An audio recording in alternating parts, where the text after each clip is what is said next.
위원장님과 또 존경에 맞이하는 사랑하는 상무위원님 여러분, 이 촉박한 홍지에서 얼마나 고생이 많으십니까? 우선 감사드리고 또 노고를 취합니다. 제가 사실 저 법무부 장관 하는 동안 되게 힘들었어요. 그래서 저도 웬만하면 좀 쉬는 시간을 갖고 싶었습니다. 그런데 개혁은 때가 있는 것이어서 180석 가지고도 하지 못하면 또다시 우리를 지지해달라 할 염치가 없는 것이요. 그래서 이 기왕에 온 국민이 촛불을 들어서 헌정 질서를 바로잡고 또 우리 정부를 탄생시키는 데 도움을 주셨으면 그게 보답하는 이런 개혁 완수를 하는 겁니다. 이곳 대구 경북에서 개혁하면 표 떨어진다 이렇게 생각을 하시는데요. 이런 말씀을 좀 드리고 싶어요. 개혁을 해도 표시가 안 나기 때문에 표가 떨어지는 겁니다. 개혁의 성과가 안 보이기 때문에 체감을 못하면 표가 떨어집니다. 그런데 그 개혁이 피부에 닿고 이게 내 문제구나 이렇게 연결이 되면 계속 지지를 해줍니다. 개혁이 지켜줘야지 개혁을. 내가 안 지키면 개혁 못하고 내가 피해를 입는구나. 그래서 왜 개혁을 해야 되는지 개혁을 해서 일어나는 일들을 입이 아프더라도 자꾸 쉽게 설명을 해드리는 게 저의 책임이고 당원들 여러분들의 하셔야 될 일입니다. 많이 억울하죠. 열심히 이곳에서 땀 뻘뻘 흘리면서 일을 하는데 무조건 문재인 정권이 원망스럽다 얘기하니까 가슴이 굉장히 답답하실 것 같습니다. 스웨덴에서 노사 합의가 대단히 잘 되고요. 그런 게 왜 그렇게 잘 되느냐? 스웨덴의 진보 정권은 왜 수십 년간 집권을 할 수 있었느냐? 그건 일하는 땀 흘리는 노동자들에게 제대로 보상을 해주기 때문에 지지층이 두터운 겁니다. 이 진보 정권이 내 삶을 책임져 주는구나. 이 정권을 지켜야지. 그러니까 자기 이해관계를, 지지층의 이해관계를 반영을 해주니까 계속 진보 정권을 지지를 해줘서 몇십 년 장기 집권을 하니까 사회 대개혁이 되고 스웨덴은 어떤 위기가 닥쳐도 그걸 돌파해낼 수 있는 작지만 강한 나라, 선진 강국이 된 거예요. 우리도 그 예를 생각해 보면 어때야 될까요? 우리 지지층을 두텁게 보호하면서 우리가 한 일입니다를 열심히 설명해 줘야 되는 거예요. 밀리면 안 되는 거예요. 아까 우리 어떤 의원님 필란을 하더라도 저한테 비판해봐야 소용없습니다. 저 그런 사람 아닙니다. 시원시원하게 질러주고 한 일은 이렇다라고 설명을 해주고 해야지. 주춤거리면 검찰개혁 하는데 마치 그게 잘못된 것처럼 검찰개혁 하는데 장관의 스타일이 문제다. 그럼 어떤 스타일로 개혁을 해야 될까요? 상대는 이 수사권을 안 베끼려고 70년간 누려온 수사권이 더 독점화됐어요.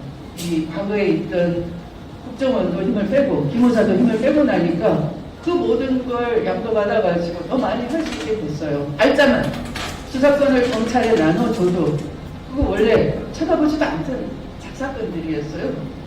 안고만 수사를 하는데 영장 청구권도 갖고 있지 하니까 이 살아있는 권력이 부패할 때, 반헌법적일 때 수사하라고 했지 함부로 능멸하라고 한 건 아니잖아요. 뭐라고 할 때마다 사건이 안 되는 거 가지고 청와대를 압수수색하고 이러는 검찰의 그런 무소불위의 권한을 보면서 이게 반민주적이구나 우리. 근데 이제 언론은 그걸 민심 위반의 도구로 활용을 하는 거지요. 그럴 때 누가 나서야 됩니까? 당이 나서야 되는 거죠. 그래서 제가 질타를 하는 거죠. 당이 장관의 스타일을 문제 삼을 게 아니라 여러분 보시다시피 제가 가진 게 뭐가 있어요. 여러분이 보시면 저 언론에 나면 되게 키도 크고 목소리도 크고 남자스러울 줄 알았는데 보니까 내 마누라처럼 조그맣고 그냥 여자네.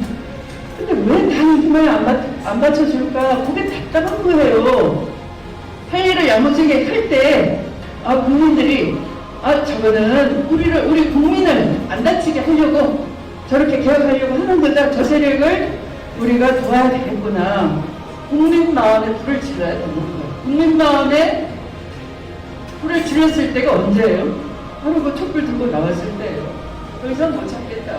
그래서 촛불로 탄생한 이 정권이 오로지 공모할 때는 국민이 하는 거예요. 그게 지방에 살건 경상도에 살건 골짜기에 살건 어디에 살건 오로지 국민을 위해서 우리가 사회 대개혁을 하겠다. 제조 산업을 약속했다 그러면 그 길로 차근히 가고 우리 성과를 설명할 때 저 사람들은 자기가 무슨 비위가 있어서 그러는 게 아니라 정말 국민을 위해서 저러는구나 하는 진심을 보여야지 그게 잠시 피곤하고 힘들다고 언론이 뭐라고 한다고 맞습니다. 우리가 좀 잘못한 것 같아요. 이렇게 한다고 해서 우리를 인정해주나요? 안 하죠. 왜? 그들은 기득권자니까 기득권을 무너뜨리겠다고 하는 도전장을 우리는 내는 것이고 누구를 위해서? 국민을 위해서요. 그래서 여러분들이 정당 생활을 하는 거예요. 정당에서 여러분에게 월급을 드립니까? 잘했다고 상을 줍니까? 해주는 게 없잖아요? 근데 욕 잡숴가면서 왜 이 정당 활동을 하는 겁니까? 바로 그런 국민을 위해서 공부하겠다. 그게 정치다 하는 마음속에 정의감에 따르는 거잖아요. 우리 양심에 따르는 거잖아요. 그런 의로운 삶, 의로운 정신이 이 대구의 정신인 것이고 저는 용기 있는 대구의 딸입니다. 그래서 좀 정당이 좀 뒷받침을 해주고 개혁할 때는 일사불란하게 앞사람이 쓰러지면 뒷사람이 나서고 해줘야 이 세력을 함부로 가짜게 안 여기고 무시를 안 하고 기강을 잡고 저 세력은 한다면 끝장을 보는 세력이구나. 그래서 정의가 이기는 시원시원한 그런 걸 보여줄 때 우리 당 인기가 올라가는 거 오래 집권을 하는 겁니다. 적당히 불러서 타협한다고 봐주고 펴줘주고 하지 않아요. 오히려 그 비굴하다. 저 여자가 저렇게 나서는데 이 남자들이 바지 입고 뭐하냐 정말 비굴하다. 이런 지지자가 훨씬 많은 거예요. 그래서 제가 그분들 깃발을 모여 이렇게 하니까 깃발을 속속 집결하고 있습니다. 그래서 아까 우리 김대진 위원장님 내년 3월 9일 여러분들이 대통령 후보가 제대로 할 수 있는 후보 뽑히고 그 후보를 앞세웠을 때 깃발을 앞세웠을 때 대통령 선거 이겨야 지방선거도 이기는 것이지 우리끼리 잔치 잘해가지고 후보 아무렇게나 뽑고 그리고 이제 지방선거 기획할 수 없어요. 저 3월 9일날 대통령 우리가 만약에 져버리면 그 몇 달 뒤에 있는 지방선거를 개인이 어떻게 돌파합니까? 못하죠. 아무리 지역민은 열심히 챙겨도 못하는 거죠. 그래서 이제 이런 사회 대개혁에 대한 약속을 제가 저버릴 수 없다 해서 저도 일어선 거니까요. 우리 동지 여러분들도 함께 해주시고요. 계속 전진하는 길이 우리가 승리하는 길이다 라고 생각을 합니다. 고맙습니다.